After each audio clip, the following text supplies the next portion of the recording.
An hour with the aged.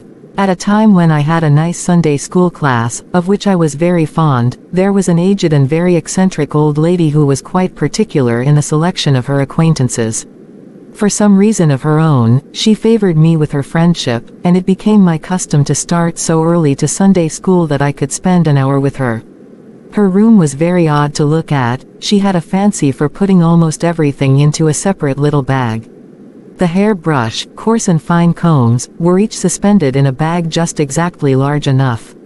Even the penholder stuck out of the top of a slender bag that just fitted it. Would you imagine a thimble bag also?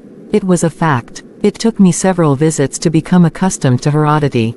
It was partly on account of the dust, and partly a habit of order, she said. I found out through her kindness of heart that some of these calico bags held a bunch of grapes and an apple each. I've got grandchildren, she explained. She also had a Bible so very old that the pages were yellow, and it was so large it was awkward to hold.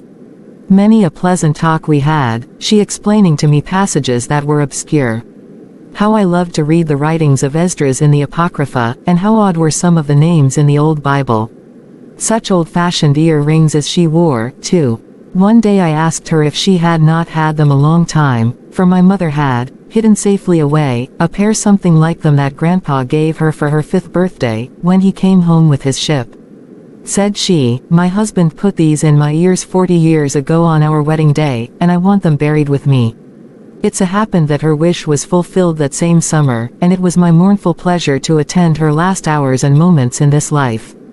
Dear children, it is a sacred pleasure to realize that you have lightened a few hours of the aged and lonely who have been withdrawn from the sunshine and cheerfulness of outdoor existence.